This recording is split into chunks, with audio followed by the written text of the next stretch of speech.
Hello guys, welcome back my YouTube channel organic lovers. और दोस्त, आज की वीडियो में हम पीरियोडिक टेबल को कंप्लीट करने के बाद पीवाईक्यूज को आज हम लोग कंप्लीट करेंगे एएमयू बीटेक के 2001 से लेके 2024 तक के सारे केमिकल बॉन्डिंग के सवाल। ठीक, साथ के साथ मैं आपको पूरा वीडियो सॉल्यूशन दूंगा। अगर आप ऐप पे भी चाहो तो ऐप पे जाके क्या कर सकते हो, अगर आप हमारा करंट कोर्स ज्वाइन करना चाह रहे हो एएमयू बीटेक के लिए तो संघर्ष बैच करके उसको ज्वाइन कर लो।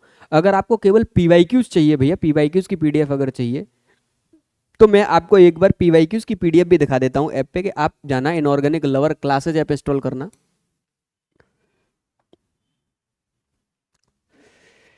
और जैसे ही आप डिस्क्रिप्शन के अंदर लिंक है ऐप पे जाओगे तो आपको क्या दिखेगा कि ऐप पर पूरा कोर्स दिखेगा एएमयू बीटेक के लिए। अगर आप लोग ऑनलाइन प्रिपरेशन करना चाह रहे हो 5000 में आपको मिल जाएगा। अगर आप केवल ये चाह रहे हो कि भैया मुझे सारी पीडीएफ मिल जाए पीवाईक्यूज की विद वीडियो सॉल्यूशंस मिल जाए हर चैप्टर के, तो फिर आपको किस कोर्स के अंदर जाना पड़ेगा, एएमयू बीटेक पीवाईक्यूज वाले प्रोग्राम में 499 का क्या है अपना प्रोग्राम है। सारे स्मार्ट क्लासरूम के तरीके से सारे पीवाईक्यूज क्या करे गए, दो शूट करे गए। तो अगर आप इनको परचेज करना चाहो तो इनको परचेज कर सकते हो। ठीक, आज का हमारा टारगेट क्या रहेगा, आज टारगेट रहेगा पूरा हम लोग क्या पढ़ने वाले हैं दोस्त, केमिकल बॉन्डिंग। साथ के साथ मैंने एक चीज़ और लिखी है, टू द पॉइंट कंटेंट के। भाई यहाँ से आपको आइडिया होगा कि मैंने आप लोगों को पूरा चैप्टर जब केमिकल बॉन्डिंग का पढ़ाया अपने इस क्लास में, तो उसको पढ़ाने के साथ साथ मेरा दूसरा काम क्या है, उसको क्या कराऊँ, रिलेट कराऊँ कि भाई जो हमने पढ़ा क्या वो प्रॉपर टू द पॉइंट ही पढ़ा या नहीं पढ़ा है। क्योंकि 2001 से लेकर 2024 तक का एनालिसिस अपने आप में 25 साल का एनालिसिस हो गया या नहीं हो गया। और 24-25 साल अगर हम किसी भी एग्जाम को समझ लें कि भाई इस चैप्टर से क्या पूछ रहा है, तो बहुत हद तक हमको क्या लग जाएगा, आइडिया लग जाएगा कि भाई ये एक्चुअल में इस चैप्टर में कौन कौन सा कोर पार्ट है जो हमको क्या करना है, पढ़ना है। वैसे भी मैंने आप लोगों को टू द पॉइंट ही पढ़ाया, पूरा चैप्टर ज़्यादा भगाया तो है ही नहीं भाई। मैंने सीधा सीधा क्या पढ़ाया, जो एग्जाम में आ रहा है वही पढ़ो।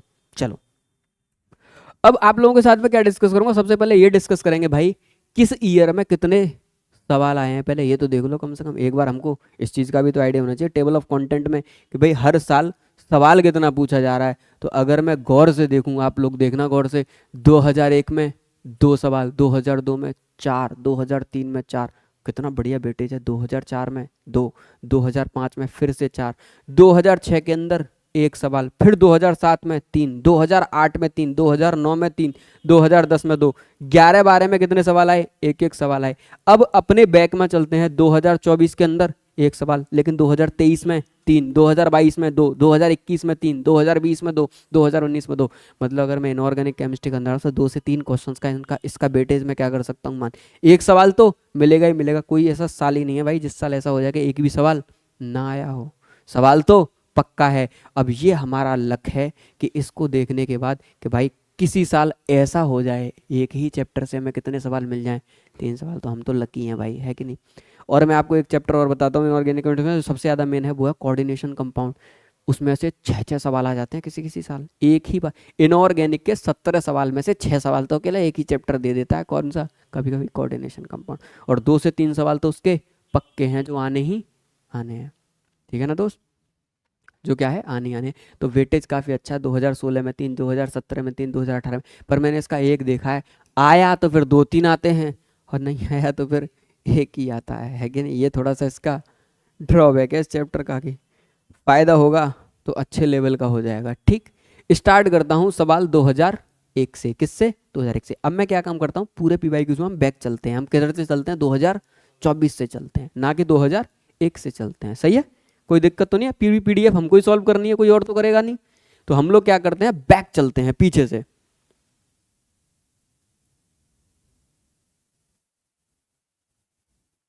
ठीक है, चलो भाई, सवाल दिख रहा है आप लोगों को, नजर आ रहा है। सबसे 2024 में सवाल आया, the formal charge on ozone. ठीक है ना, central oxygen of ozone molecule, मतलब सिंपल स्ट्रक्चर का सवाल था। अगर मैं देखूं तो मुझे पता है ओजोन मॉलिक्यूल मेरा क्या होता है, O3। अरे बोलो कैसी है, ओजोन। अगर मैं इसकी स्ट्रक्चर ड्रॉ करूं तो ऑक्सीजन डबल बॉन्ड, ऑक्सीजन मैंने बताया था, ऑक्सीजन के पास में कितने बैलेंस इलेक्ट्रॉन, 6 बैलेंस इलेक्ट्रॉन, 2 इसके साथ। और इसको ऑक्टेट कंप्लीट करने के लिए कितने चाहिए भाई, 2। केमिकल बॉन्डिंग में डिटेल लेक्चर लिया था, 2 चाहिए इसको ऑक्टेट कंप्लीट करने के लिए। इसका ऑक्टेट कंप्लीट, इसका भी कंप्लीट। अब बचा यार तीसरा ऑक्सीजन। अब तीसरे ऑक्सीजन को कितना चाहिए, 2, और ऑक्सीजन 2 से ज्यादा बॉन्ड बनाता नहीं है। तो इसने कहा भाई कोई दिक्कत वाली बात नहीं है, क्या कर देंगे, वेरी गुड, कोऑर्डिनेट कर देंगे। इस बॉन्ड को क्या कर दिया, इस लोन पेयर को क्या कर दिया, कोऑर्डिनेट।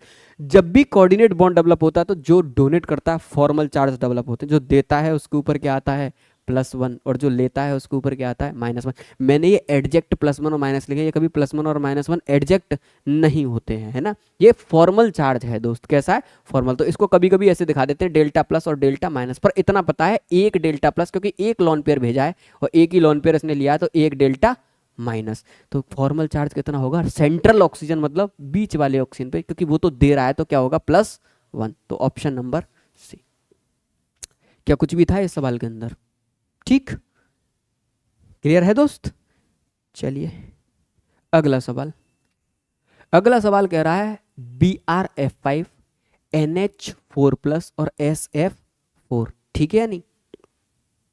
इसमें हम लोगों से क्या पूछ रहा है, इसमें हम लोगों से पूछ रहा है क्या बतानी है, अरे बोलो, स्टेप बतानी है, ठीक है, बता देंगे, कोई बड़ी बात नहीं है, अरे बोलो, बता देंगे, कोई भी बड़ी बात नहीं है। आई होप आप लोगों को मेरी स्क्रीन प्रॉपर विजिबल हो रही हो। ये मैंने कलर करेक्शन बहुत बेकार यूज़ कर दिया इस पीपीटी पे, थोड़ा थोड़ा सा कैमरे के अंदर थोड़ा थोड़ा सा दिक्कत रहेगी, पर चलो जब पीडीएफ फॉर्मेट में मिलेगा तो आपको एकदम सही नज़र आएगा। हो सकता है लाइटिंग वगैरह की वजह से आपको थोड़ा सा क्या है, कम नज़र आए, ठीक।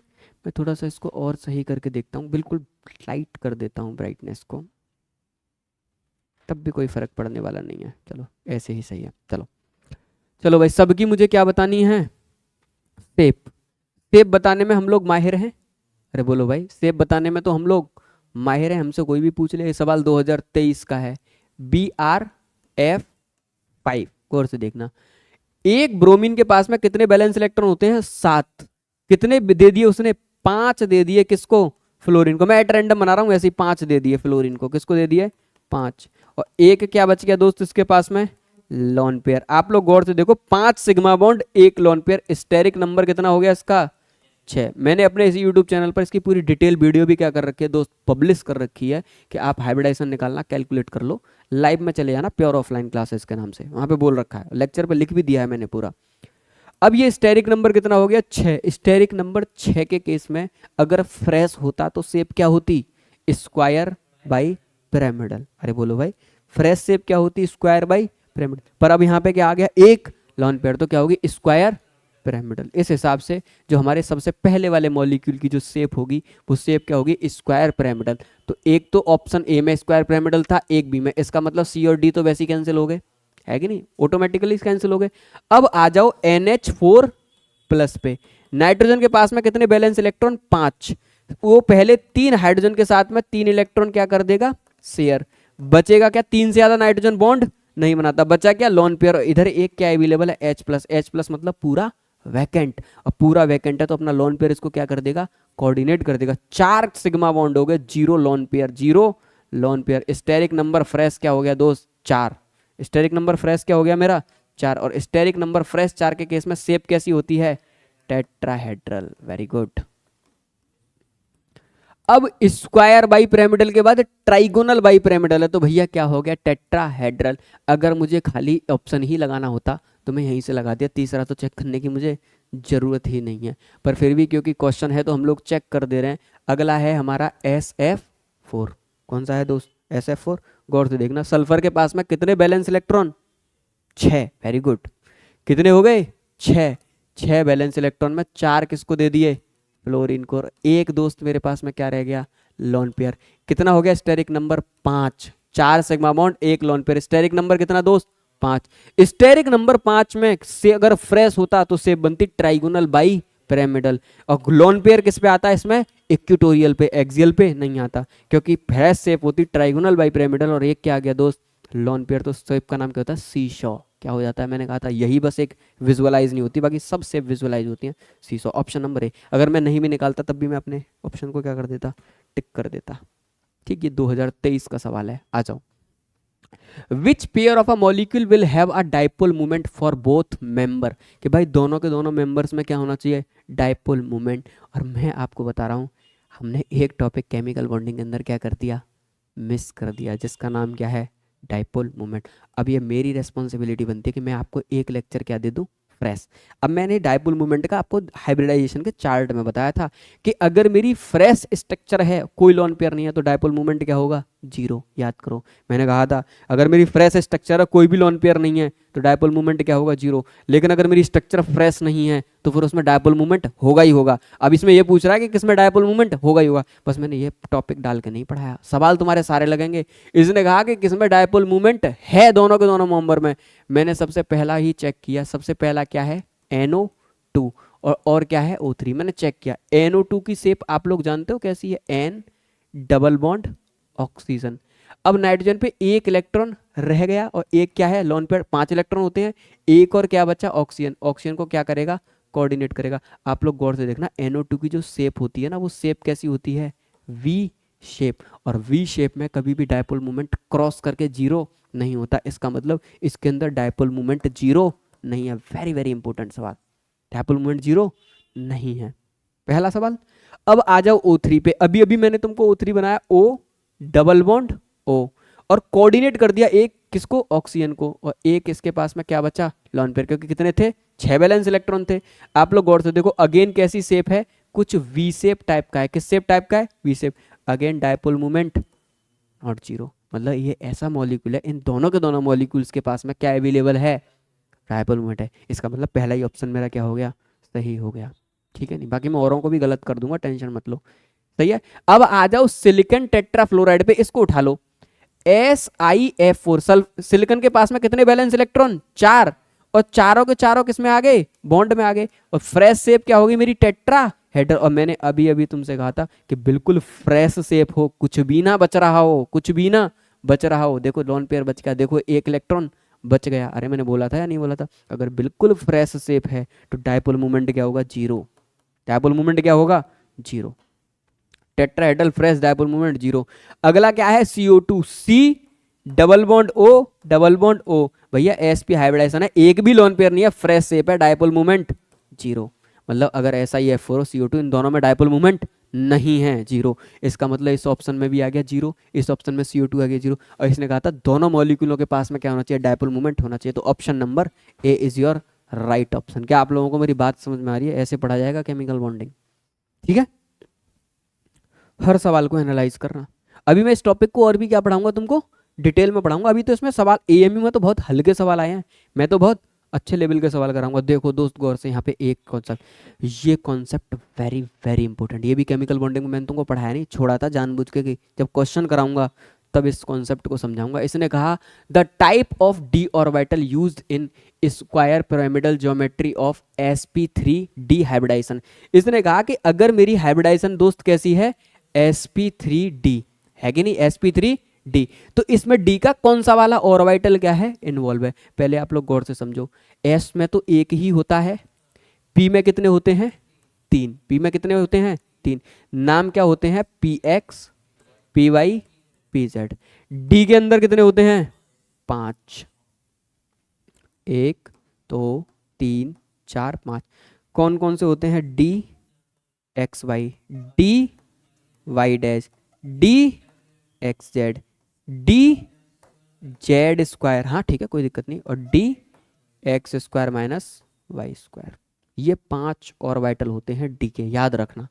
डी में कितने होते हैं, 5। अब मेरी हाइब्रिडाइजेशन क्या है, sp_d। डी का मतलब कितना डी यूज हुआ, एक ऑर्बिटल। अब वो पूछ रहा है इन पांचों में से वो एक कौन सा है। सवाल पकड़े, बहुत फेमस क्वेश्चन, और एएमयू में तो घिस घिस के सवाल आया हुआ है, कम से कम 5 साल। कम से कम कितने साल, 5 साल। अभी PYQs में दिखाता हूँ, देखो कितने बारे क्वेश्चंस क्या हुए हैं, रिपीट हुए। आज ही कॉन्सेप्ट पढ़ लो, आज के बाद प्रशांत कभी भी क्या नहीं होनी चाहिए, दिक्कत। अगर मेरी हाइब्रिडाइजेशन, गौर से देखना, अगर मेरी हाइब्रिडाइजेशन sp3d है, या मेरी हाइब्रिडाइजेशन दोस्त sp3d2 है, अरे ये भी तो बन सकता है। कल को सवाल बन जाएगा भाई sp3d3 है, तो मुझे सबके d ऑर्बिटल्स की क्या होनी चाहिए, नॉलेज होनी चाहिए। गौर से देखना, अगर केवल एक d है तो जो d इन्वॉल्व होता है वो होता है dz स्क्वायर। लेकिन जब 2 d हैं तो d इन्वॉल्व होता है x square minus y square और dz स्क्वायर। और जब 3 इन्वॉल्व होते हैं तो इन्वॉल्व होते हैं dxy dyz और dzx।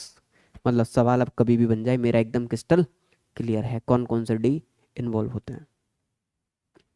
क्या मेरी बात आप लोगों को क्लियर है भाई?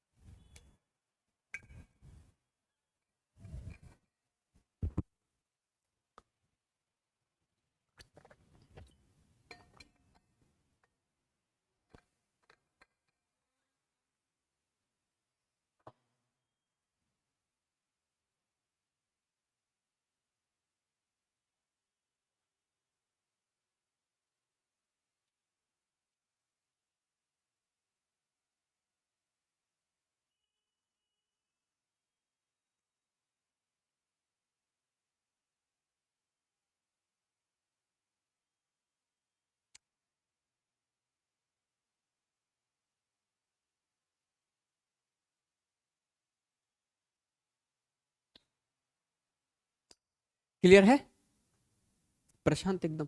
क्या एक बेहतरीन कॉन्सेप्ट है जो हमको नज़र आना चाहिए भाई, ठीक है नहीं? अब ऐसी ही कहानी आगे चल के हम लोग कोऑर्डिनेशन कंपाउंड में पढ़ेंगे, जहाँ पे हम लोग को क्या पढ़ेंगे, इनर डी ऑर्बिटल और आउटर डी ऑर्बिटल। वहाँ पे दो टाइप के कॉम्प्लेक्स बनते हैं, इनर ऑर्बिटल कॉम्प्लेक्स और आउटर। और वहाँ पे जब इनर में बनते हैं तो पूछा जाता है कौन सा डी इन्वॉल्व हुआ, और आउटर में बना तो कौन सा डी इन्वॉल्व हुआ, ठीक है या नहीं? तो कॉन्सेप्ट अच्छा है दोस्त। अगला पूछा, which one of the following molecule is formed by completely PP overlapping. अरे यार हर कोई बता देगा कौन कौन पीपी। और अब इसमें तो एस है, हाइड्रोजन के पास तो एक ही इलेक्ट्रॉन है, तो इसमें पीपी ओवरलैपिंग कहाँ से आई? इसमें हाइड्रोजन बैठा है, पीपी ओवरलैपिंग कहाँ पे आई? इसमें हाइड्रोजन बैठा है, पीपी ओवरलैपिंग कहाँ से आई? ये एक लाइन का सवाल और हमसे ये पूछ रहा कि किसमें क्या हो रही है, पीपी ओवरलैपिंग। अरे बच्चा भी बता देगा भैया बी में हो रही है पीपी लैपिंग, क्लोरीन के पास में ही तो क्या है, पी अवेलेबल है। बोलो भाई गलत है क्या? सिंपल सा सवाल यार, लॉजिक भी लगा दे बच्चा तो सही कर दे उसे। हाँ मैं बताऊंगा तुमको ऑर्बिटल की ओवरलैपिंग की।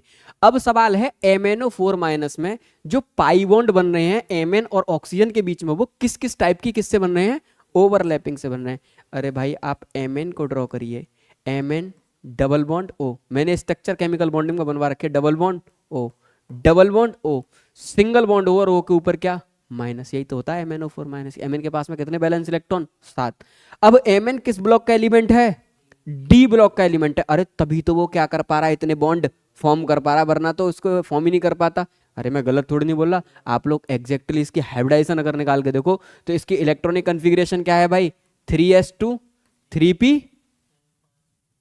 अरे बोलो 3 3p5 हो जाएगी इसकी।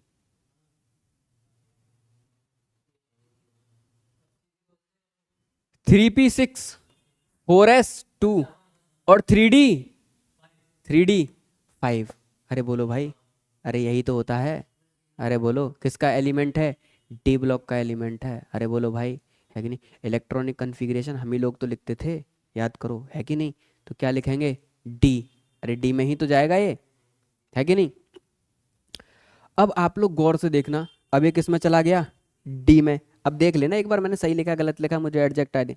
ओवरलैपिंग कैसी होगी, ये तो क्या है डी का, और ये किसके हैं, ऑक्सीजन में क्या है 2p4, ये किसके हैं पी के। तो जो ओवरलैपिंग होगी वो किसकी होगी, डी की और पी की। अरे बोलो भाई, है कि नहीं? किसकी ओवरलैपिंग होगी, जो पाई बॉन्ड बन रहा है वो किस किस के बीच में बन रहा है, डी और पी के बीच में। तो कौन सी ओवरलैपिंग होगी, पी डी ओवरलैपिंग। अरे बोलो भाई, अरे तो यार इतने छोटे छोटे सवाल तो हम इलेक्ट्रॉनिक कन्फिग्रेशन से ही कर देंगे, हमको कोई दिक्कत वाली बात है ही नहीं। अरे बोलो भाई, है कि नहीं? अरे प्रशांत क्लियर है ना एकदम, नींद तो नहीं आ रही? सोना मत, तो मैं पूरी कोशिश करके पढ़ा रहा हूँ यार, तुम सो जाओगे तो कैसे मामला बनेगा। 2022 का लेटेस्ट सवाल देखो, exactly which theory of inorganic chemistry related geometry of a molecule with lone pair electron in terms of centre matter. मैंने कुछ भी नहीं पढ़ाया तुमको बीबीटी और किसमें, बेस पर में। और जब 2022 का बैच पढ़ा रहा था ना, तो बच्चा आके बोला भाई साहब सवाल तो आपके पहली लाइन से था। मैंने क्या बताया, बीबीटी किसके लिए होती है, बीबीटी कहती है लोन पेयर कभी भी हाइब्रिडाइजेशन में पार्टिसिपेट नहीं करते। पर अगर लोन पेयर हाइब्रिडाइजेशन में, तो उस शब्द को कौन बताता है, एक लाइन में बता दिया तुम लोगों ने। उस दौरान के सारे बच्चे गलत कर आए इसे जाके, पहली ही लाइन का सवाल उठा के दे दिया। और दुनिया भर का बेस पर और बीबीटी पढ़ते हैं बच्चे, और हमने नहीं पढ़ा, हम तो केवल टॉपिक का नाम पढ़ रहे थे। और ऐसा नहीं कि ये मैंने अभी बोला है, अगर तुम 2020 का भी लेक्चर निकाल के देखो ना, इससे 2 साल पहले वाला जब बैच पढ़ाया था, तब भी मैंने हाइब्रिडाइजेशन यूट्यूब पर पढ़ाया था 2020 में। आप लोग जाके देखना, सीधा सीधा बेस पर और बीबीटी में बस यही 2 बातें लिखी थी मैंने उसमें। तब वाइट बोर्ड का लेक्चर है, वहां पर भी यही साफ साफ लिखा था कि लोन पेयर और लोन पेयर बिना लोन पेयर। ठीक है। अब एक छोटा सा सवाल था, lone pair of species showing perfect tetrahedral geometry, इनमें से कौन से वो पेयर हैं जो परफेक्टली क्या बना रहे हैं, टेट्राहेड्रल बना रहे हैं। अब मैं पहले तुम्हें ऑप्शन एलिमिनेशन सिखाऊंगा। परफेक्टली क्या बना रहे हैं, टेट्राहेड्रल। परफेक्टली टेट्राहेड्रल का मतलब 4 सिग्मा होना चाहिए, 0 लोन पेयर। मैं सल्फर पे आ जाता हूं, सल्फर के पास में कितने बैलेंस इलेक्ट्रॉन, 6। 4 तो फ्लोरीन लेगी, बचा एक लोन पेयर। जैसे ही लोन पेयर आया मैं समझ गया ये ऑप्शन तो जिंदगी में भी सही नहीं होगा, सी भी गलत हो गया। अब आ जाओ NH3 पे। अरे मैं उन छोटे छोटे मॉलिक्यूलों को उठाऊंगा ना जिनको मैं जानता हूं। NH3 में क्या 3 और 1 क्या आ गया लोन पेयर में, तो ये भी उड़ गया। अगर मुझे नहीं भी बनाना आता तब भी मैं ऑप्शन तो सही कर ही दूंगा, चाहे मुझे थोड़ी सी लिटिल बिट नॉलेज हो अपने कॉन्सेप्ट्स की। मैंने चेक भी नहीं करा और मुझे पता था कि यही वो मॉलिक्यूल हैं जिनके पास में दोस्त क्या है, परफेक्ट टेट्राहेड्रल। मैं प्रूफ कर दूंगा। फॉस्फोरस के पास में कितने बैलेंस इलेक्ट्रॉन, 5। कितने क्लोरीन है मेरे पास, 4। 3 क्लोरीन के साथ में सिंगल बॉन्ड, 1 क्लोरीन पे क्या लगा हुआ है, प्लस। प्लस वाले को पूरा लोन पेयर क्या कर देगा, कोऑर्डिनेट। PCl4 प्लस है, देख लो गौर से। और एक है मेरा NH4 प्लस, अभी अभी मैंने बताया था फ्रेश टेट्राहेड्रल बन जाती है। 3 करेक्ट हाइड्रोजन, और एक हाइड्रोजन के पास में दोस्त क्या है, प्लस। उसको अपना लोन पेयर क्या कर देगा, कोऑर्डिनेट कर देगा। अगर अपना लोन पेयर कोऑर्डिनेट कर देगा तो बिल्कुल फ्रेश स्ट्रक्चर बनेगी, 4 सिग्मा बॉन्ड होगा, टेट्राहेड्रल टेट्राहेड्रल। ठीक है नहीं। अगर मुझे नहीं भी बनानी आती तब भी मैं एलिमिनेट तो कर ही सकता हूँ, कम से कम इतने छोटे छोटे सवाल तो मुझे आते ही हैं यार। हम्म। ऐसा कुछ नहीं है, तो पढ़ने के बाद ही पता चलता है। कभी कभी सेंट्रल मेटल पे पहुंच जाता है, अभी मैंने तुमको बताया तो था स्ट्रक्चर में। तो इसे देख के हमेशा यही मत टपक लेना कि ये साइड वाले पे लिखा है तो साइड वाले पर ही होगा, है कि नहीं। ये एक्सपीरियंस से आती हैं चीज़ें। कौन बताएगा तुम दोनों में से।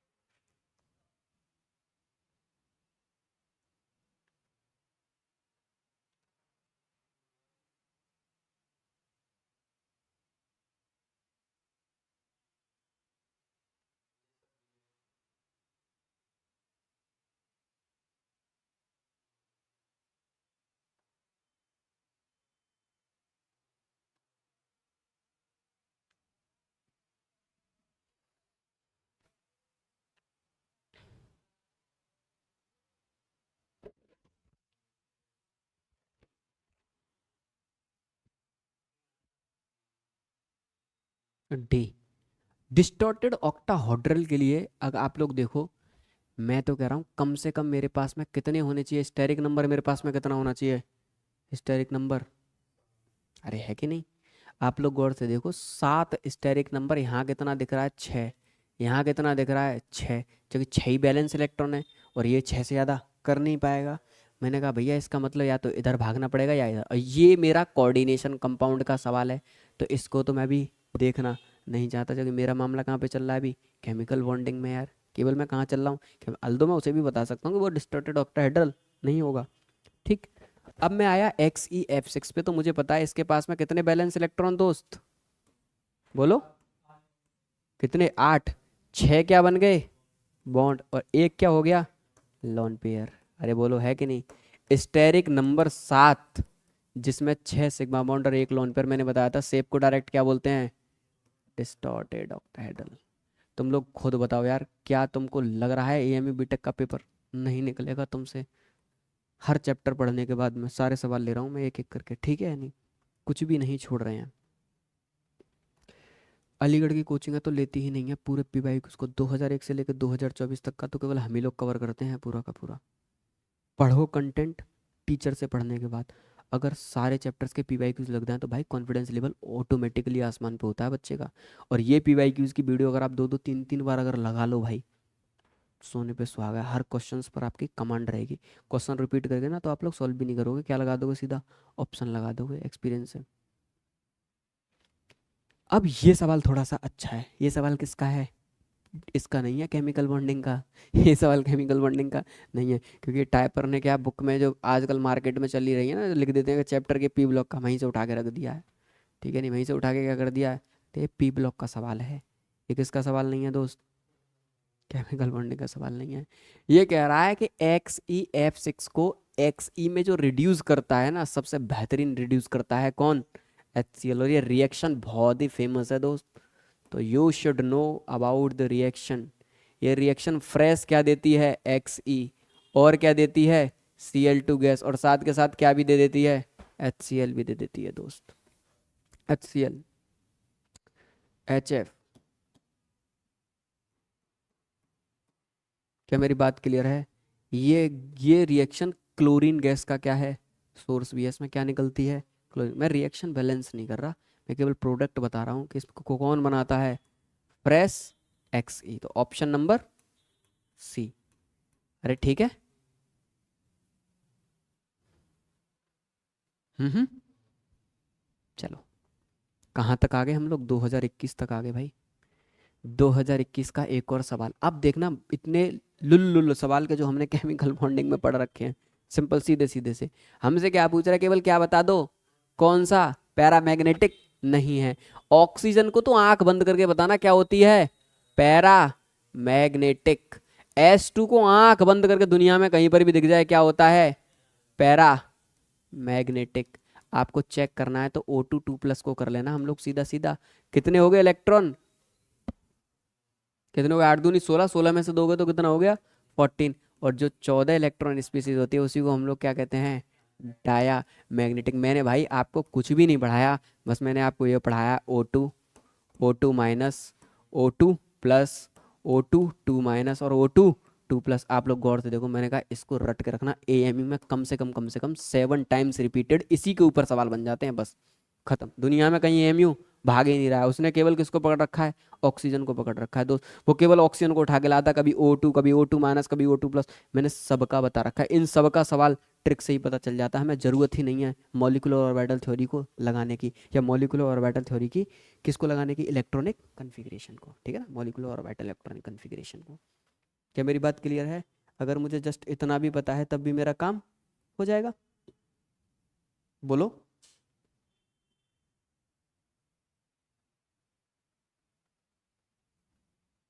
क्लियर है दोस्त, बोलो प्रशांत। मजा आ रहा है ना। अब देखो आसान आसान लेवल के सवाल आएंगे, कुछ भी नहीं। अब देखो ये क्या कह रहा है, PCl5 को मैंने चेंज कर दिया PCl6 माइनस में, डी ऑर्बिटल इन्वॉल्व हुआ, हाइब्रिडाइजेशन बन गई मेरी sp3d2। आ गया सवाल, मुझसे पूछ रहा है D2 में D2 कौन कौन से दो हैं, अभी अभी लिखवाया मैंने तुम्हारी कॉपी पे, dz² और dx² माइनस y², dz² और dx² माइनस y²।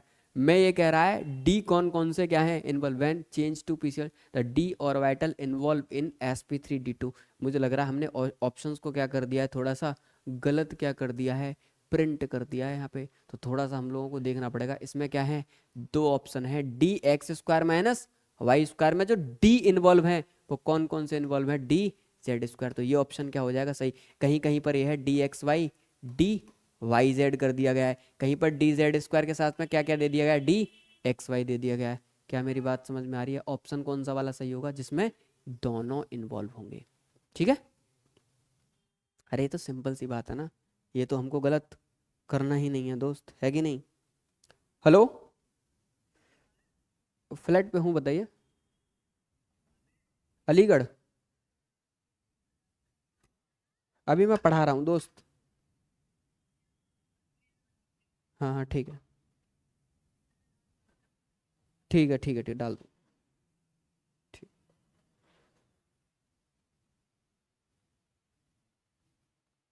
ठीक है भाई, बोलो प्रशांत, मामला सही है। हम्म।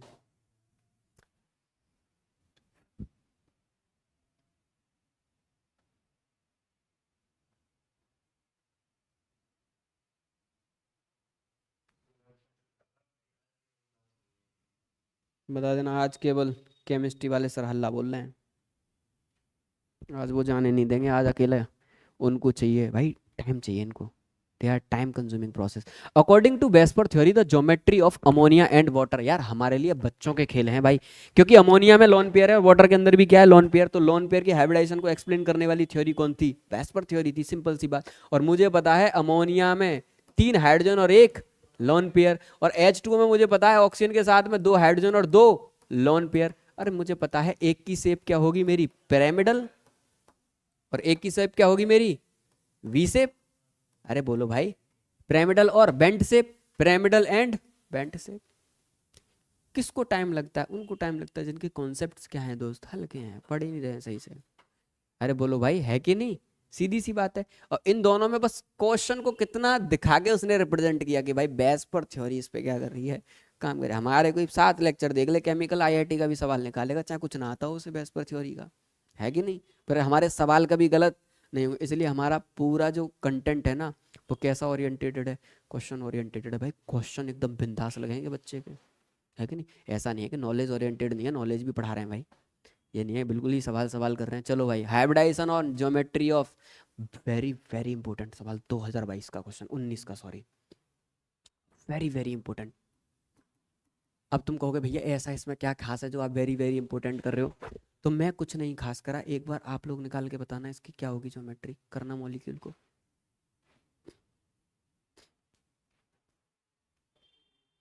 मैं कुछ नहीं कह रहा, सबसे पहला काम आप लोग मुझे बताओ क्या आंसर होगा।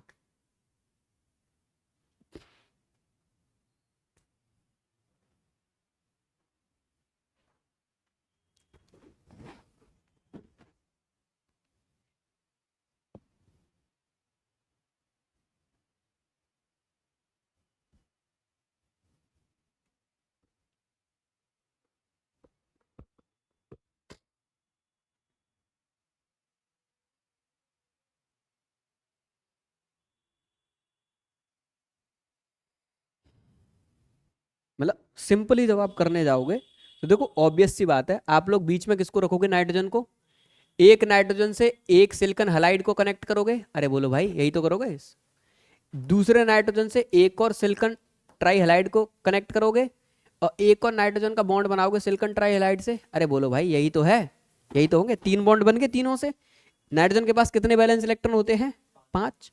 एक क्या हो गया, लोन पेयर। स्टेरिक नंबर 3 sigma bond 1 lone pair, 4। Hybridization क्या है, sp3, तो हाइब्रिडाइजेशन शेप क्या हो गई, पिरामिडल। अब हाइब्रिडाइजेशन sp3 शेप पिरामिडल में बच्चा किस पे टिक मारेगा, बोलो भाई इस वाले पे। अब बहुत गौर से सुनना, ये बस यहीं गलती हो जाती है बस पूरी की पूरी, इसीलिए मैंने सवाल पे क्या लिखा है, बहुत स्मार्टली। आप लोग गौर से देखो, सिलिकॉन किस ग्रुप का एलिमेंट है, 13। और पीरियड की बात करूं तो किस पीरियड का एलिमेंट है, 3rd पीरियड का। और 3rd पीरियड में डी क्या होता है, वैकेंट होता है दोस्त। इसके पास में पूरे पूरे डी क्या पड़े हुए हैं, खाली पड़े हुए हैं। ये इसका लोन पेयर जाने को देगा, किसको उठा के ले लेगा, किसमें, डी में ले लेगा। और जैसे ही डी में लेगा तो ये किस में चला गया, इसमें। और इधर क्या बन गया, डबल बॉन्ड। पर मैं अगर सिग्मा बॉन्ड की बात करूं तो कितने सिग्मा काउंट होंगे, 3 सिग्मा और 0 लोन पेयर। भाई इसकी हाइब्रिडाइजेशन sp2 और शेप क्या होती है, ट्राइगोनल प्लेनर। बोलो भाई क्या स्मार्ट क्वेश्चन था या नहीं था, बोलो। सी। किसने आके काम खराब किया, अरे बोलो भाई सिलिकॉन ने आके। इसलिए सिलिकॉन पे क्या रखनी पड़ेगी, नजर रखनी पड़ेगी, ठीक है या नहीं।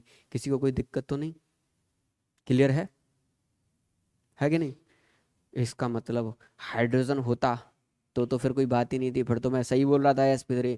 लेकिन अगर कोई ऐसा एलिमेंट आसपास बैठा हुआ है जो डी ऑर्बिटल का नीचे के 3D आके ये मामला क्या करते हैं, खराब करते हैं। अब आपकी केमिस्ट्री इतनी डेवलप हो गई है भाई, पढ़ पढ़ के, ठीक है। Structure of anions, anions of acid HNO3 minus, H3PO4 minus, H2SO4 are represented. मैंने सब की स्ट्रक्चर बना बना के दिखाई थी आपको। अरे बोलो भाई, अगर मैं इसमें से एनाइन बनाऊं तो NO3 माइनस, अरे बोलो क्या बनाऊंगा मैं, NO3 minus.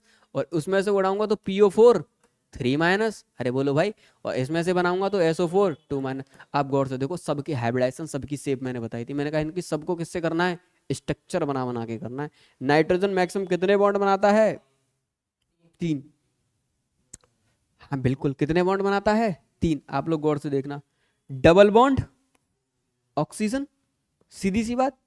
Single bond oxygen, और ऑक्सीजन के ऊपर क्या लगा हुआ है, नेगेटिव।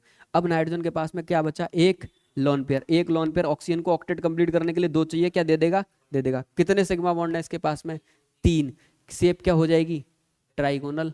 अरे sp2 हो गया, कोई लोन पेयर नहीं है तो क्या हो गया, ट्राइगोनल प्लेनर। आप लोग गौर से देखो, सबसे पहली शेप आ गई ट्राइगोनल प्लेनर, या सिंपल बोल दूं प्लेनर, ठीक है, प्लेनर हो गई। अब मैंने देखा पहली टेट्राहेड्रल, एंगुलर, टेट्राहेड्रल, टेट्राहेड्रल और प्लेनर। भैया मुझे कुछ भी नहीं आता था, मैं तो पहली ऑप्शन पे पहुंच गया, एक से ही खत्म। जो भी एएमयू का पेपर सेट कर रहे थे उन्होंने बच्चे को कुछ करने ही नहीं दिया। क्या, अगर तुझे पहला ही निकालना आता है ना तो पहले से ही ऑप्शन बता देगा, दूसरे तक तो जाने की जरूरत ही नहीं है।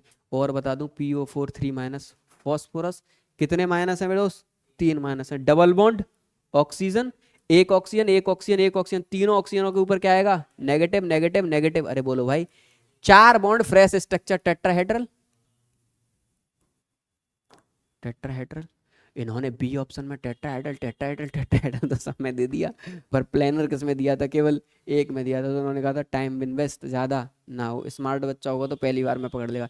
SO4 2 माइनस में S, double bond O, double bond O, single bond O minus, single bond O minus. अरे 4 बॉन्ड होंगे, again tetrahedral, option number D. क्या मेरी बात समझ में आ रही है, बोलो भाई। क्या कुछ भी ऐसा जो हम ना कर पा रहे हो, बच्चों वाला मामला पूरा है कि नहीं। ये था 2018 का मामला।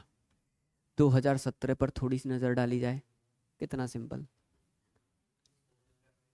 O2 paramagnet, what is the number of electron in anti bonding orbital, simple सी बात। O2 के अंदर पूछ रहा है, केवल O2। O2 के अंदर टोटल नंबर ऑफ इलेक्ट्रॉन कितने हो गए मेरे, 16। 16 इलेक्ट्रॉन में मैंने बताया कि मॉलिक्यूलर ऑर्बिटल इलेक्ट्रॉनिक कॉन्फ़िगरेशन दो टाइप की होती है, एक मिक्स्ड और एक जनरल। एक जनरल और एक मिक्स्ड। को जाना है मिक्स्ड कब लगती है,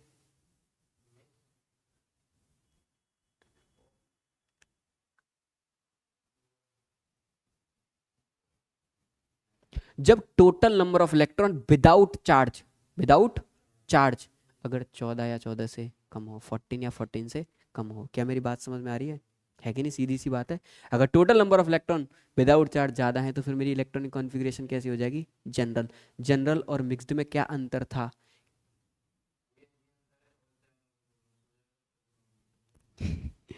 अंतर इलेक्ट्रॉनिक कॉन्फ़िगरेशन में कुछ भी अंतर नहीं था।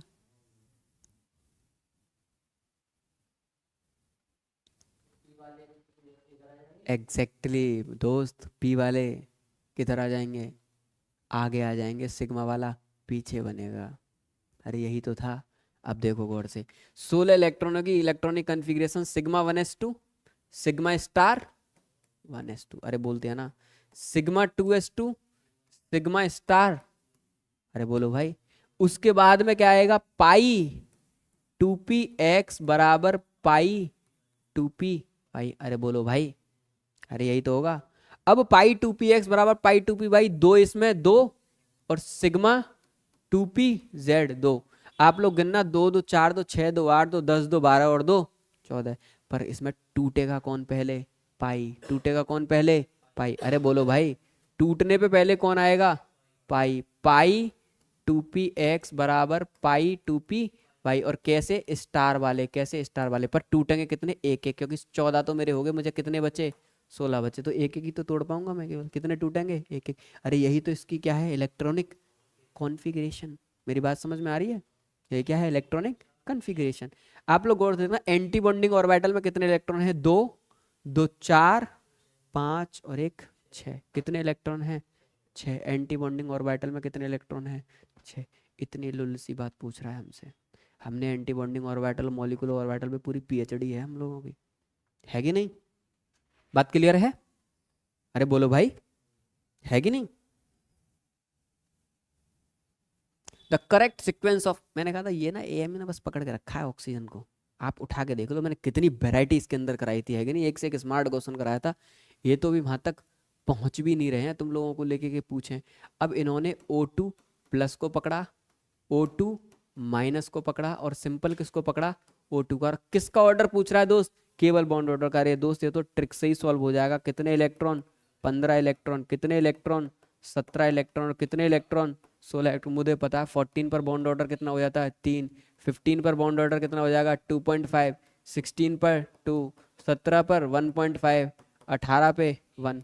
आप देखना आपका मामला तो इसी में खत्म हो गया। सबसे ज़्यादा 16, सबसे ज़्यादा 15 का, फिर 16 का और फिर 17 का, मतलब सबसे ज़्यादा बॉन्ड ऑर्डर O2 प्लस का, फिर O2 का और फिर O2 माइनस का। अरे बोलो दोस्त, क्या मेरी बात क्लियर है?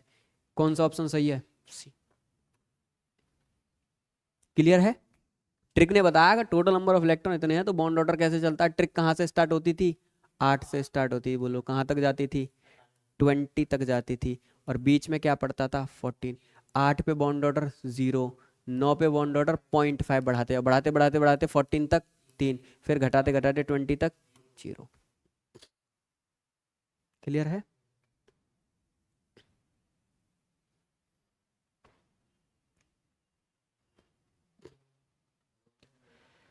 जल्दी से बता दो यार, एक एक लाइन वाले सवाल हैं।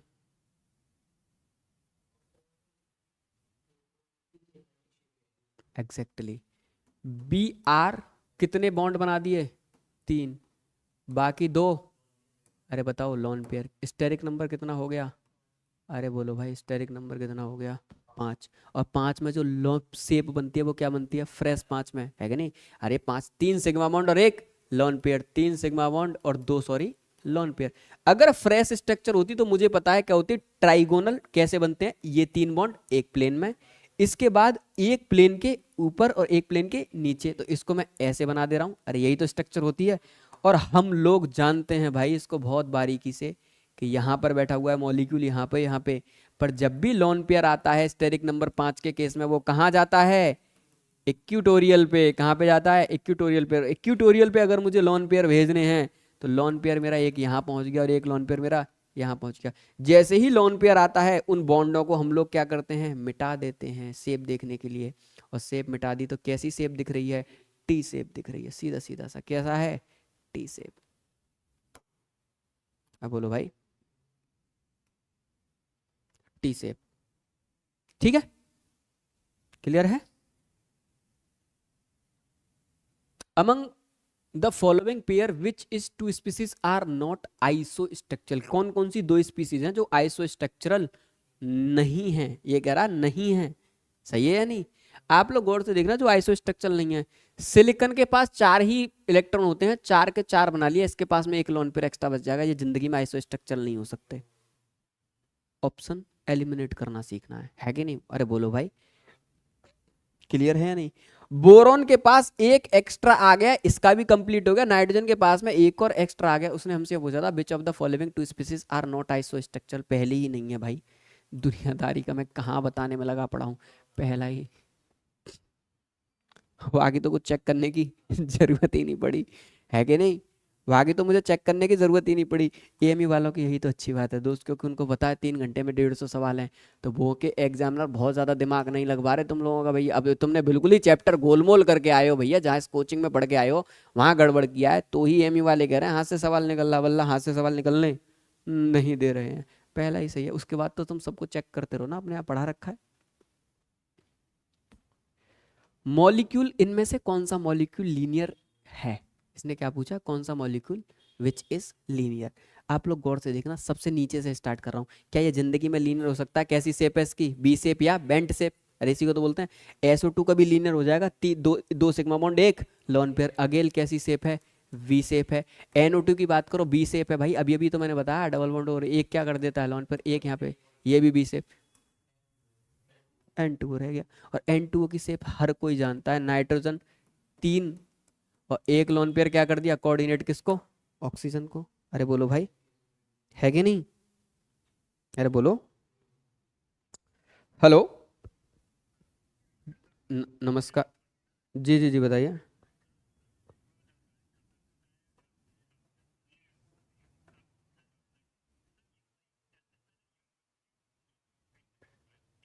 ठीक है,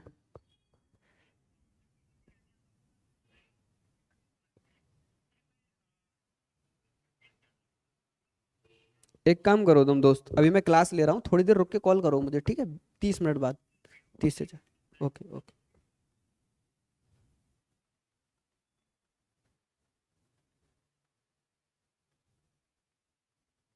ठीक है दोस्त, सिंपल सी बात है। और यही मेरी कैसी है, लीनियर।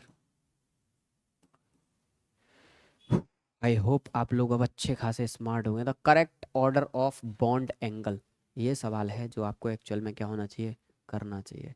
क्या क्लासिकल सवाल नहीं है 2016 में? और बॉन्ड एंगल का मैंने डिटेल कॉन्सेप्ट आप लोगों को पढ़ा रखा है।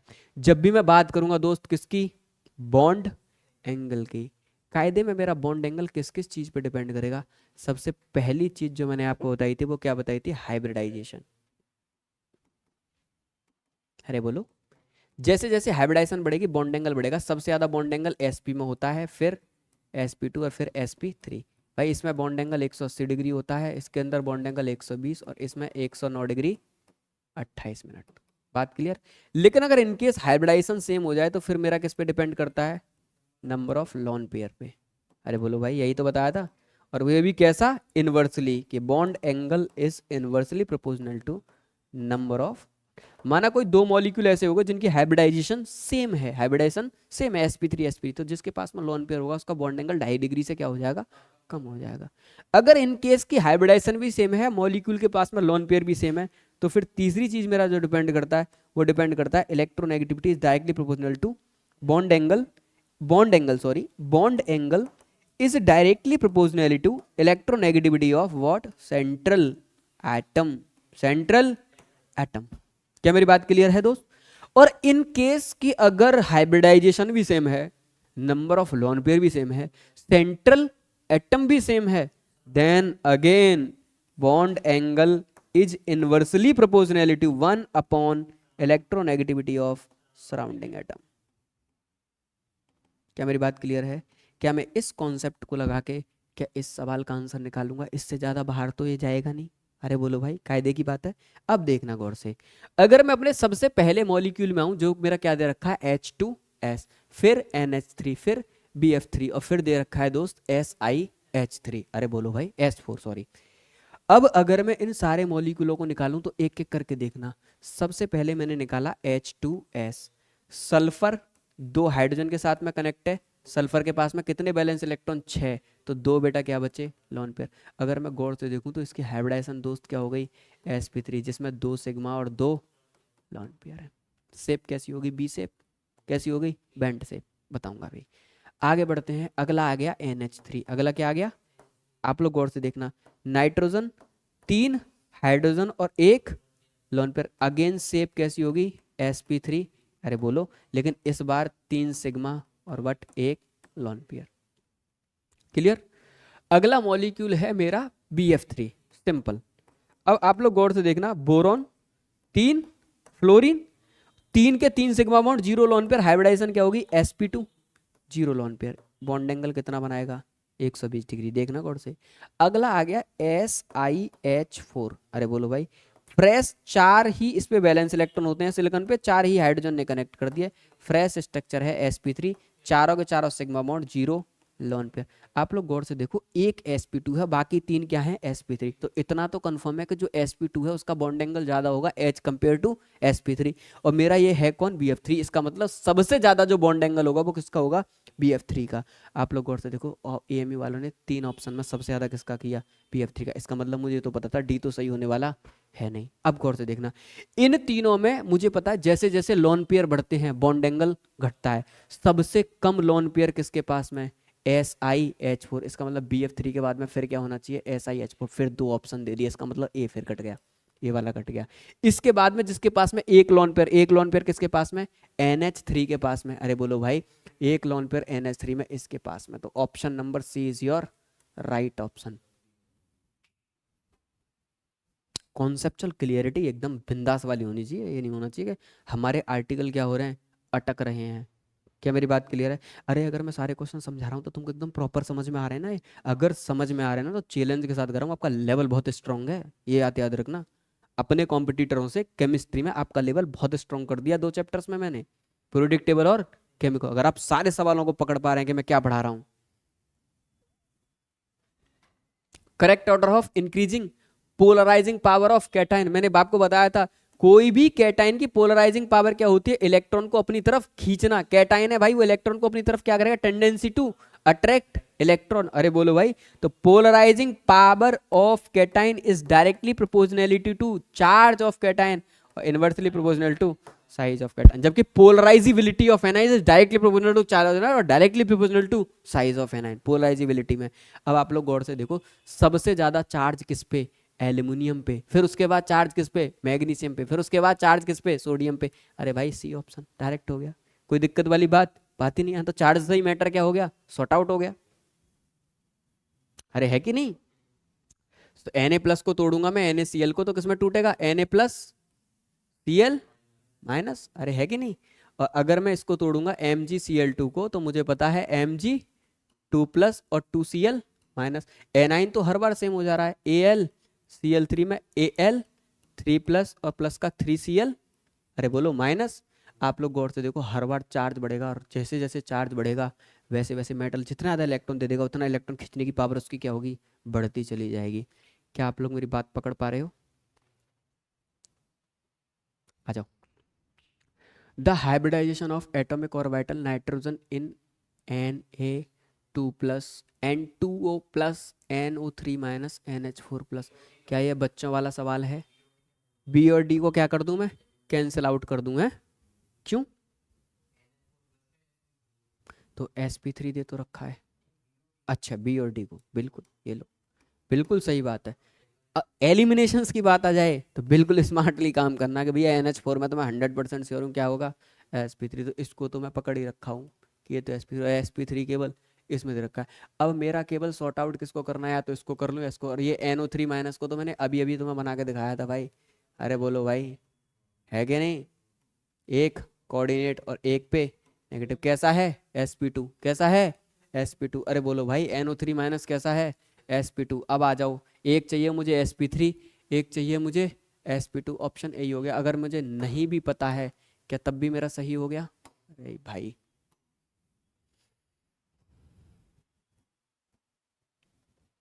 और NO2 में प्लस लग गया, तो प्लस लग के तो पूरा मैटर ही सॉर्ट आउट हो गया। नाइट्रोजन ने एक डबल बॉन्ड बनाया, एक क्या कर दिया, कोऑर्डिनेट कर दिया, और एक जो फ्री का था वो चला गया किसके फॉर्म में, प्लस फॉर्म में, तो प्लस आ गया। दो ही सिग्मा बॉन्ड है, दो सिग्मा बॉन्ड पे हाइब्रिडाइजेशन sp।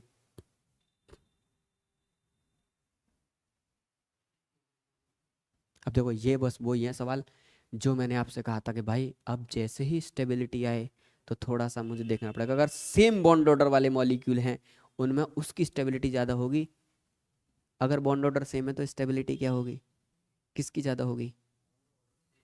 हम्म,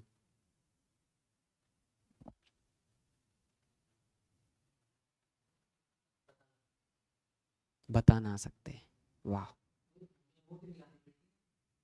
तो एमओटी में भी कैसे पता चलेगी फिर? हाँ, ऑर्बिटल नहीं, इलेक्ट्रॉन कम हो, स्टेबिलिटी कम है, एग्जैक्टली प्रशांत, इस लेवल का एटीट्यूड चाहिए भाई, मजा तब आएगा। समझ रहे हो नहीं? तुरंत पिक कर लिया करो तुम, बातों को इग्नोर मत किया करो क्लास में सुनने के बाद कि अरे कान से निकाल दी मैंने बात। भाई टेस्ट में मुझे नहीं बैठना, टेस्ट में तुमको बैठना है। आप लोग समझ रहे हो ना, मैं तो मास्टर में आ गया, तुमको ग्रेजुएशन में पहुंचाना है। तो तुम लोगों को दिमाग एकदम बहुत शार्प लेवल पे चलना चाहिए भाई, हमसे तो कम से कम 10 गुना ज़्यादा तेज चलाओ दिमाग को। अगर मेरे मॉलिक्यूल में बॉन्ड ऑर्डर सेम हो गया तो मैं वही चीज़ तो तुमको बता रहा था, तो उसका स्टेबिलिटी मॉलिक्यूलर ऑर्बिटल थ्योरी बताती है। फिर मैं उसकी इलेक्ट्रॉनिक कन्फिग्रेशन करता हूँ, और जिसकी इलेक्ट्रॉनिक कन्फिग्रेशन में number of anti bonding electron कम हो गए उसकी स्टेबिलिटी ज़्यादा हो गई। लेकिन अगर बॉन्ड ऑर्डर भी same, number of anti bonding electron भी इनकेस सेम, वैसे तो होता ही नहीं है लेकिन हो गए, तो फिर तो दोनों बराबर ही स्टेबल है, बात ही खत्म।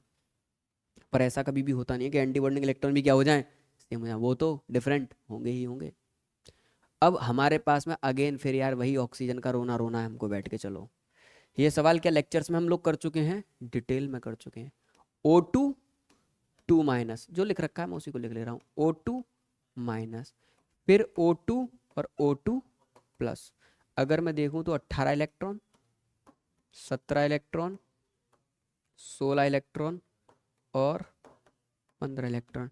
आप लोग गौर से देखो, क्या मुझे इसमें मॉलिक्यूलर ऑर्बिटल थ्योरी लगाने की जरूरत पड़ी? क्योंकि बॉन्ड ऑर्डर ही क्या नहीं बैठ रहा, सेम नहीं बैठ रहा, सबका बॉन्ड ऑर्डर क्या है, अलग। 18 वाले का अगर मैं इसका देखूं तो 2.5, इसका 2, इसका 1.5 और इसका दोस्त क्या हो गया 1। जितना ज्यादा bond order, stability is directly proportionally to bond order. Stability is directly proportionally to bond order, है कि नहीं, जितना ज्यादा बॉन्ड ऑर्डर। लेकिन जब बॉन्ड ऑर्डर सेम हो जाए, if bond order is same, तो फिर क्या मैटर होगा दोस्त, देन स्टेबिलिटी इज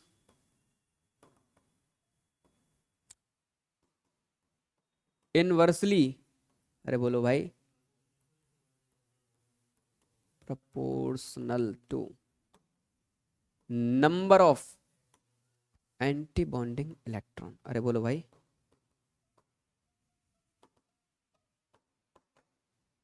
ठीक। पर इसमें तो मुझे जरूरत ही नहीं पड़ी, तो स्टेबिलिटी सबसे ज्यादा किसकी, O2 प्लस, उसके बाद में O2, फिर O2 माइनस और O2 plus, option number C, ठीक है।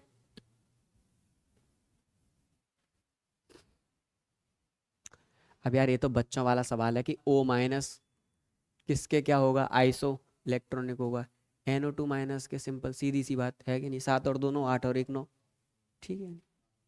अब ये तो यार इनको, ये तो इन्होंने ऐसे सवाल बना दिया कि ये लोग मूड में ही बैठे थे कि चलो यार एक हाथ तो ऐसा ही दे दो, बच्चा खुश हो जाए। अब हमसे क्या पूछा, the correct order of CO की बॉन्ड लेंथ। अब ठीक है यार, मैं बॉन्ड लेंथ की बात तो करूंगा, लेकिन bond order, bond length, stability, ये सब मैं किसकी बात करता था, एमओटी में। और MOT is valid only for what, diatomic. Same same भी है चाहे अलग भी हो, बस केवल किसके लिए वैलिड है, डाइएटॉमिक मॉलिक्यूल। मतलब मेरे सारे कॉन्सेप्ट कहाँ चलने वाले थे, डाइट। पर ये सवाल तो डाइएटॉमिक का नहीं है नहीं, बोलो भाई। तो मैंने तुमको बताया था bond order of polyatomic molecule, अरे याद करो मैंने बोला था, है कि नहीं। अगर मैं कार्बन मोनोऑक्साइड की बात करूं, ठीक है, तो सी डबल बॉन्ड ओ और एक लॉन, एक इलेक्ट्रॉन इसको क्या कर देता है, लॉन पेयर पूरा का पूरा क्या कर देता है, कोऑर्डिनेट। अब देखना CO3 2 माइनस और CO2 की बात करूं, CO2 की बात करूं double bond O, double bond O, CO3 2 minus की बात करूं C double bond O, single bond O और single bond O. Poly atomic molecule के केस में जो बॉन्ड ऑर्डर मैंने बताया था, बॉन्ड ऑर्डर बताता था, total number of bond form by central atom, कितना सेंट्रल एटम फॉर्म कर रहा है, 4, और total number of surrounding atom कितने हैं, ऑक्सीजन ऑक्सीजन 2। बॉन्ड ऑर्डर निकालो भाई, total number of bond form by central atom 4, total number of surrounding atom 3। आप लोग गौर से देखो यार, इसमें 2 हैं, इसमें 3 बॉन्ड हैं, और इसमें 1.33333। तो सबसे ज्यादा बॉन्ड ऑर्डर का ऑर्डर अगर मैं लिखूं, अगर मैं किसका ऑर्डर लिखूं, बॉन्ड ऑर्डर का, तो सबसे ज्यादा CO का, फिर CO2 का, फिर CO3 2 माइनस का। ये किसका ऑर्डर है, बॉन्ड ऑर्डर का। जो ऑर्डर बॉन्ड ऑर्डर का होता है, क्या उसका जस्ट उल्टा ऑर्डर बॉन्ड लेंथ का होता है। CO से ज्यादा बॉन्ड लेंथ CO2 की, CO2 से ज्यादा बॉन्ड लेंथ CO3 2 माइनस की। देखो गौर से, A option. Try to solve question smartly, ठीक है भाई, क्लियर है। अब इसके जो 4 ऑप्शंस थे वो हमारे टाइपर ने लिखे ही नहीं, बस डायरेक्ट क्या लिख दिया, इनमें से कौन सा क्या नहीं है, क्या नहीं है, जी। और पहले पर मुझे ऑप्शंस का आइडिया है, मुझे पता था ये सवाल बहुत बेहतरीन था, 2013 का छोटा सा सवाल था। पहला ऑप्शन था, दूसरा ऑप्शन था,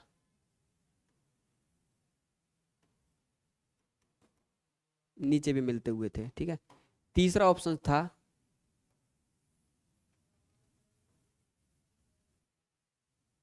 चौथा ऑप्शन था नन। इनमें से कौन सा है जो जीरो ओवरलैपिंग है, अंधा भी बता देता सी। तो ये तो सवाल बच्चों वाला था भाई, ठीक है। ऑप्शन इसके मेरे दिमाग में थे कि इसमें क्या लगने वाला भाई, बोलो।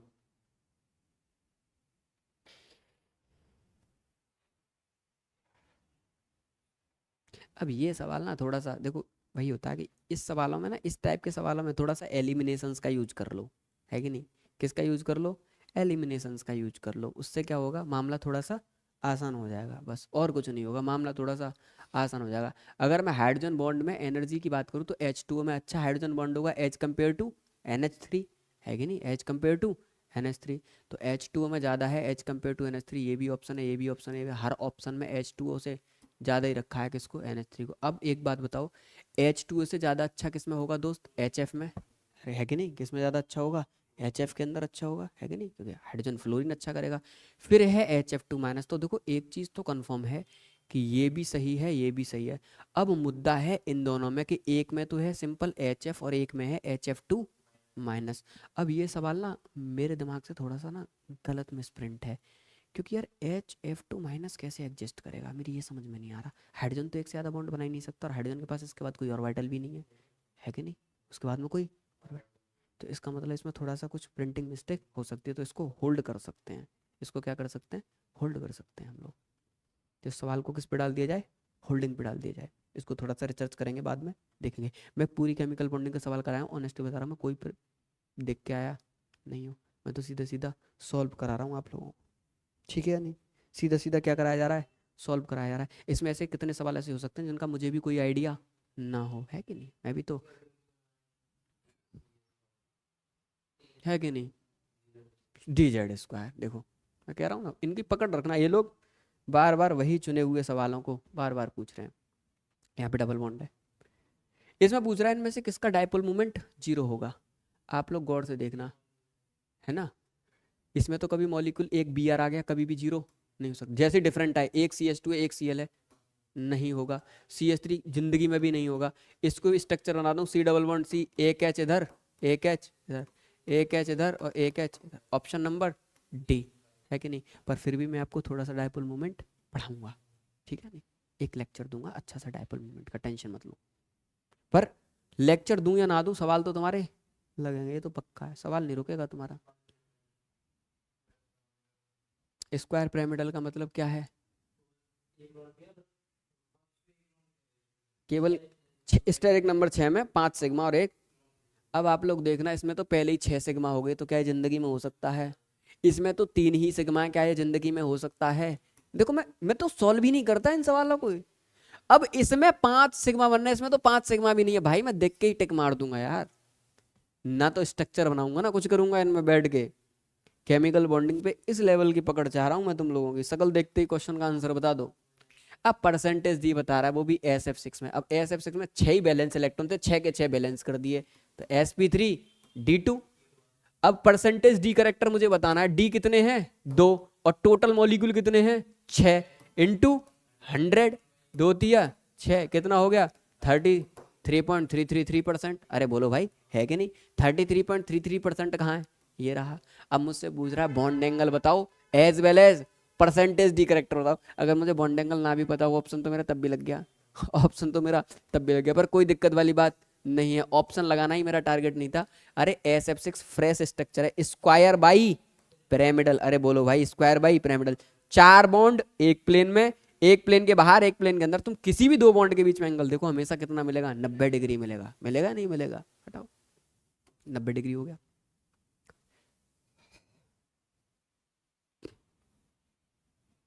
The state of hybridization S in SF4। अब देखो ये बच्चों वाले सवाल मत करना यार, है कि नहीं। 4 सिग्मा, एक lone pair, 4 sigma, steric number 5, और स्टेरिक नंबर 5 का केस बड़ा बढ़िया, सीसो स्ट्रक्चर बनती है, और हाइब्रिडेशन क्या होती है sp3d, है कि नहीं। sp3d और क्या हो गई C100। ये इसमें क्या लिख रखा है नहीं, एस हाइब्रिडेशन क्या होगी SF4 की। अरे कोई, अरे ऑप्शन पे टेंशन मत लो, ऑप्शन हो सकता है गलत दे रखा हो। हमारी क्या होगी sp3। अरे बोलो यार sp3d।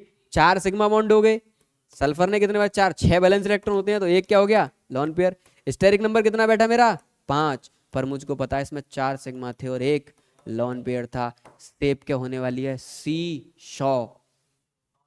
भाई बताया तो था, ये दिखती नहीं है बस केवल C100, sp3d, और इसको काट के क्या लिख दो C100। ये बुक वालों की मिस्टेक है, और ऐसी बात नहीं है बुक वालों की ही मिस्टेक हो, C100। बुक वालों की मिस्टेक हो, AME वाले तो खुद भी महान है, हर बार पेपर में 4-5 सवाल क्या कर देते हैं गलत, वो सब बोनस पड़ता है बाद में जाके, सब क्या पड़ जाता है बाद में bonus। अरे क्वेश्चन को क्या करते हैं, एनकाउंटर करते हैं ना भाई, बताते हैं जाके DSW में कि लो भैया एडमिशन सेक्शन में ये लो एप्लीकेशन पकड़ो, सारे क्वेश्चंस क्या हैं गलत है। और तुमको एक चीज़ बताऊंगा ना तो तुम लोग हिल जाओगे। जिस साल मैंने 2020 में पेपर दिया था ना, तो पेपर दे दिया मैंने, अब पेपर दे के मैं आ गया, और मैंने अपने हिसाब से आंसर की लगा ली। अब मैं खुश हो गया, मैंने मेरा सिलेक्शन तो हो गया भाई, मैंने सबको बता दिया मेरा सिलेक्शन हो गया। मेरे सिलेक्शंस तो रुकी ना 60 के आसपास जा रहे थे, तो मैंने कहा सिलेक्शन तो अब रुकने वाला है ही नहीं, ऑलरेडी इंटरनल हम हैं, डिप्लोमा करे हुए हैं। मैं सिलेक्शन से तो हम बहुत ऊपर है, इतना तो पहले ही पता चल गया सेलेक्टिव में रैंक आने वाली है, अब कितनी भी आए इसका कोई आइडिया नहीं था। अपने आंसर की लगाने के बाद अब एएमयू वालों ने आंसर की लगाई। उस टाइम पर मैं कोविड में यूनिवर्सिटी के हॉस्टल में था, रात में बैडमिंटन खेल के आया, और जैसे ही किसी ने मुझे बताया कि यूनिवर्सिटी में क्या आ गई है आंसर की, मैं पट्टे जाके आंसर की लगा। पता आंसर की लगा के मेरे कितने सही बैठ रहे थे? 32, 32, 32। अब मैं डिप्रेशन में आ गया, मैं डिप्रेशन में आ गया, और इतना तगड़ा डिप्रेशन में आया कि शायद वही एक टाइम था जिस टाइम में मैं डिप्रेशन में आया। उसके बाद फिर मैं लौट के ज़िंदगी में कभी इतना बड़ा डिप्रेशन में नहीं आया। जब मेरे फादर की डेथ हुई एक, मैं तब डिप्रेशन में आया दोस्त।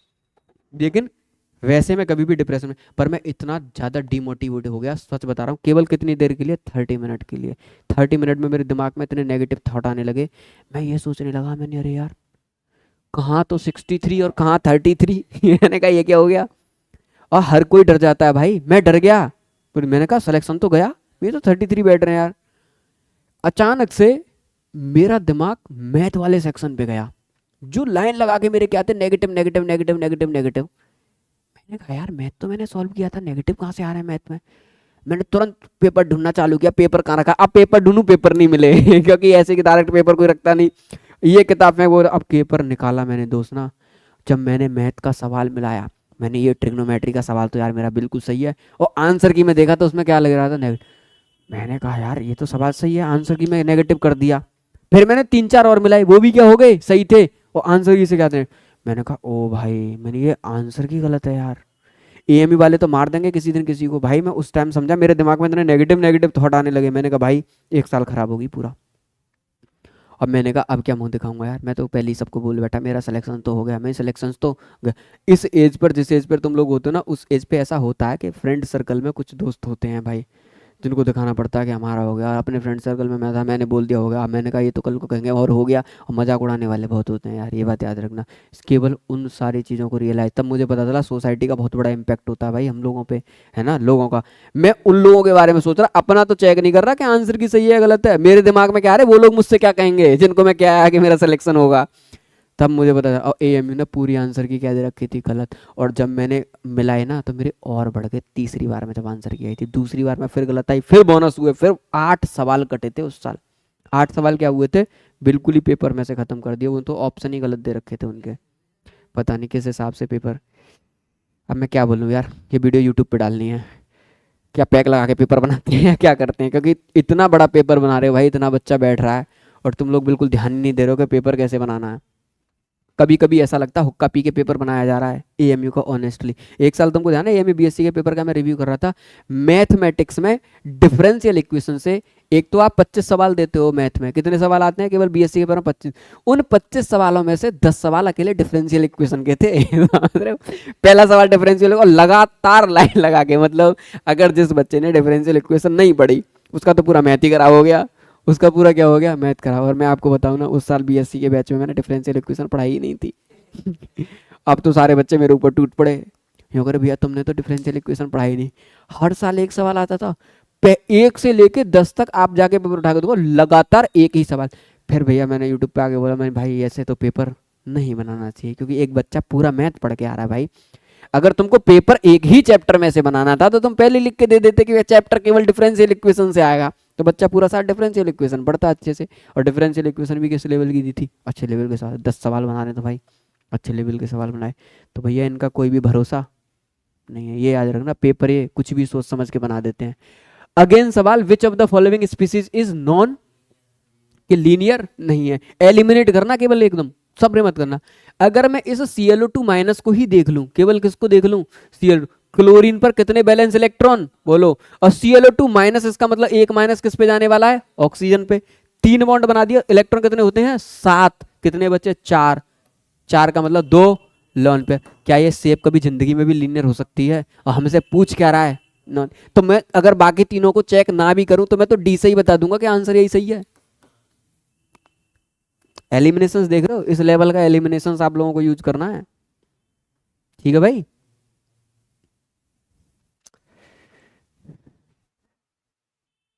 अब ये थोड़ा सा हमारे टाइपर में PF5 क्या लिखा हुआ है, PF5। अब इसमें पूछ रहा है कौन कौन से ऑर्बिटल, 5 ही बैलेंस इलेक्ट्रॉन होते हैं और 5 ही फ्लोरीन है, इसका मतलब टोटल 5 सिग्मा बॉन्ड 0। हाइब्रिडाइजेशन देखते ही पता चल गया sp3d। अभी अभी बता रहा था एक एस, p में 3 कौन कौन से, px py, और d में कौन सा, dz²। आप लोग देखो ऑप्शन नंबर p। ठीक है, आ जाओ। Hybridization in nitrogen in ionic species NO2 plus N2O plus NO3 minus NH। कितनी बार बताऊं, अभी अभी रिपीट हो गया सवाल दोबारा से, ठीक है। यानी in the molecule of NOCO O2 minus O2, बिल्कुल नहीं बताऊंगा, आप लोगों को बताना जाके। NOCO O2 माइनस O2, भैया कितने इलेक्ट्रॉन, 16। कितने इलेक्ट्रॉन, 17। कार्बन पे 6, ऑक्सीजन पे कितने हो गए, 14 इलेक्ट्रॉन। अरे बोलो भाई, नाइट्रोजन पे कितने हो गए, 15 इलेक्ट्रॉन। अरे बोलो, यही तो है कि नहीं, अरे बोलो, है कि नहीं। सबसे ज्यादा नाइट्रोजन पे 7 और 8 कितने हो गए, 15। 6 और 8 कितने हो गए, 14। 16 और 1 17, और कितने हो गए, 16। सबसे ज्यादा बॉन्ड ऑर्डर इसका 3, इसका 2.5, इसका 2, और इसका 1.5। कौन सा सही है, डी। देख लेना, मैं देख नहीं रहा हूं, मैं तो केवल इसे देख रहा हूं। सही है नहीं, एक एक लाइन के सवाल यार। ऑर्डर ऑफ स्टेबिलिटी अभी अभी बताया है, फिर से रिपीट हो गया। शेप ऑफ SF6, बच्चों वाला सवाल। अरे बोलो, 6 के 6 सारे हैं। हाँ,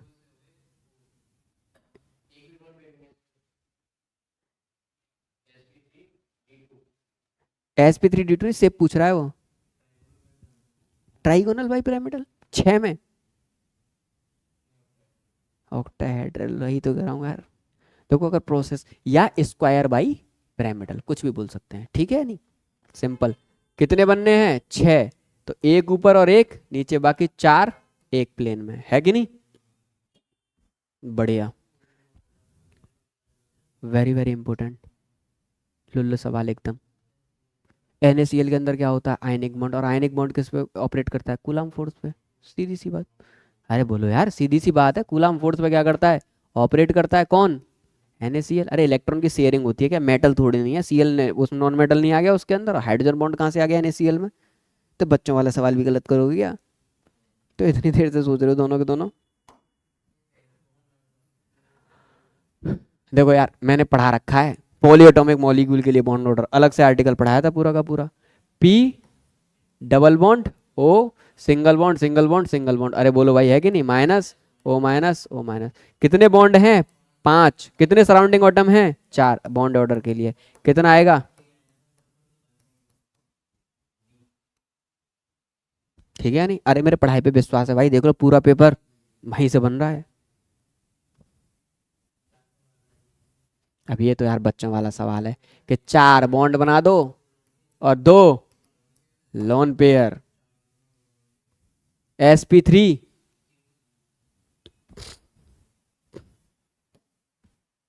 विच of the following molecule has pentagonal bi pyramidal. मतलब फ्रेश क्या चाहिए, 7।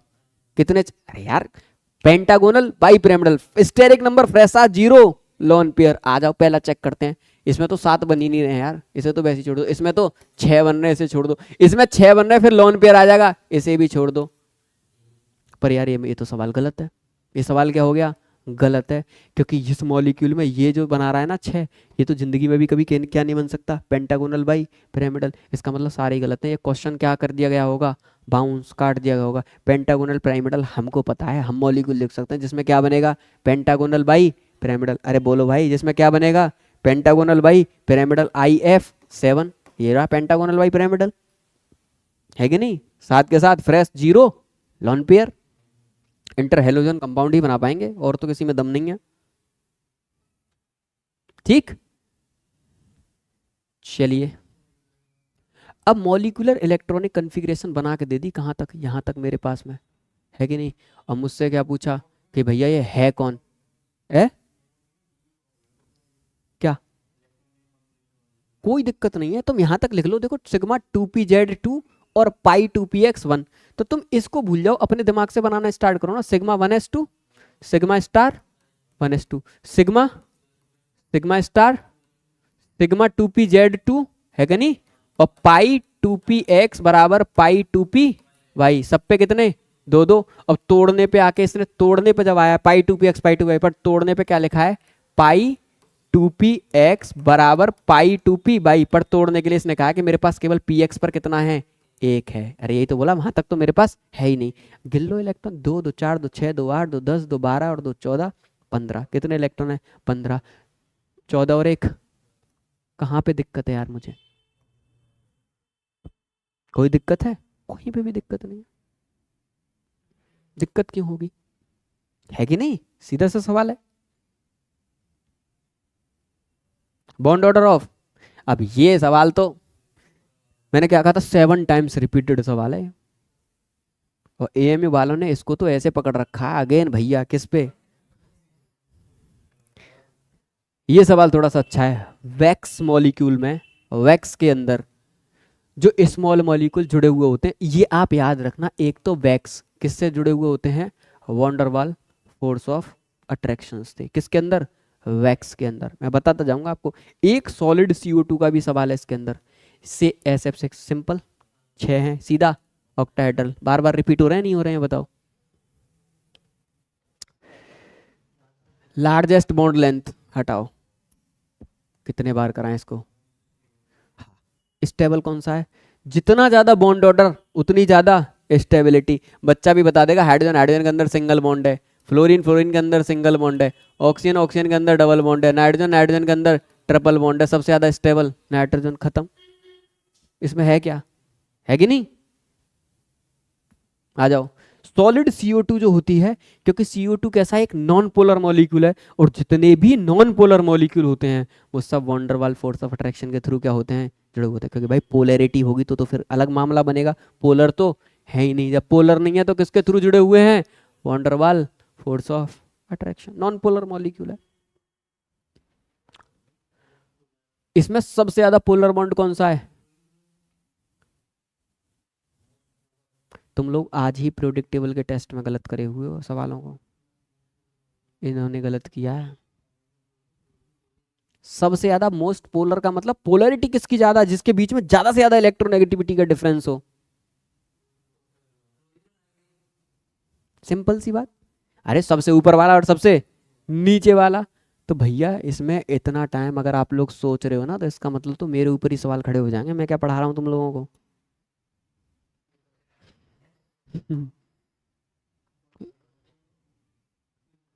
नाइट्रेट आयन है, गौर से देखना कौन सा आयन है, नाइट्रेट। नाइट्रेट मतलब HNO3 में से क्या निकाल दूं, H निकाल दूं, NO3 minus is nitrate ion, N double bond O, एक कोऑर्डिनेट और एक O पे माइनस। बॉन्ड ऑर्डर में total number of bond form by central atom 4, total number of surrounding atom 3, 1.333। Clear. देखो बॉन्ड एनर्जी का order दे रखा, हमसे पूछा है कि सबसे वीकेस्ट बॉन्ड कौन है, जिसकी बॉन्ड एनर्जी सबसे कम वो सबसे ज्यादा वीकेस्ट, और कौन होगा, आयोडीन। सिंपल सी बात है कि नहीं। Which one of the following is paramagnetic, क्या मुझे बताने की जरूरत है, आराम से कर दोगे। टोटल नंबर ऑफ इलेक्ट्रॉन कितने हो गए भैया, 15 और एक गया तो कितना, 14। इसमें कितने हो गए, 14। इसमें कितने हो गए, अरे बोलो 14, और इसमें कितने हो गए, 16। और यही मेरा क्या है, पैरामैग्नेटिक। अरे बोलो भाई, उड़ा उड़ा के मारोगे ना सवालों को। आ जाओ लास्ट सवाल, और लास्ट सवाल में जस्ट आपको लर्निंग सवाल है कि भाई अगर आपको आते होंगे, आपने ऑर्गेनिक भी थोड़ी सी पढ़ी होगी, तभी आप कर पाएंगे। इसने कहा है इन सब में सबसे अच्छा हाइड्रोजन बॉन्ड किसके पास होगा, तो जिसमें जितने ज़्यादा नंबर ऑफ OH क्या होंगे, ज़्यादा होंगे। मैं आपको ग्लिसरॉल बताता हूँ, उसका आंसर क्या है, ग्लिसरॉल। बाकी तुम सबकी स्ट्रक्चर बना सकते हो, acetic acid is what, CH3 COOH। बाकी इथाइल एल्कोहल आप बना दोगे, C2H5OH। अब बनाते रहना, ग्लिसरॉल बना देता हूँ मैं आपको, CH2OH, CHOH। आप पढ़ोगे आगे चल के CH2OH। एक ग्लिसरॉल के अंदर कितने OH हैं, 3। तो आप सोचो कितने ज्यादा क्या बनेंगे, हाइड्रोजन बॉन्ड बनेंगे। तो मैक्सिमम हाइड्रोजन बॉन्ड किसके अंदर है दोस्त, ग्लिसरॉल के। तो जिसको स्ट्रक्चर पता है, स्ट्रक्चर में जितने ज्यादा हो, इन सब में तो एक एक OH है। अरे बोलो भाई, है कि नहीं, केवल क्या है, एक एक OH है। और इसके अंदर कितने हैं, 3 3। तो सबसे ज्यादा किसके अंदर होगा, मैक्सिमम हाइड्रोजन बॉन्ड ग्लिसरॉल के अंदर। और दोस्त तुम्हारी पूरी केमिकल बॉन्डिंग खत्म। और ये हम लोग हैं जिन्होंने 1 घंटे 19 मिनट के अंदर पूरी केमिकल बॉन्डिंग का 2001 से लेकर 2024 तक का पूरा क्या कर दिया भैया, बायोडाटा क्रॉस कर दिया, सब कुछ निकाल दिया, इसका ऑपरेशन कर दिया हम लोगों ने। ठीक, तो मिलते हैं दोस्त अगली वीडियो में। अगर वीडियो पसंद आए तो लाइक जरूर करना। अगर आप तो बैच को ज्वाइन करना चाहते हो तो बैच ज्वाइन कर सकते हो, ऑनलाइन ऑफलाइन दोनों मोड में हम लोग प्रिपरेशन कराते हैं। जैसे भी ज्वाइन करना, बाकी अपनी तरफ से अपना 100%। तो मिलते हैं अगली वीडियो में, तब तक के लिए जय हिंद जय भारत।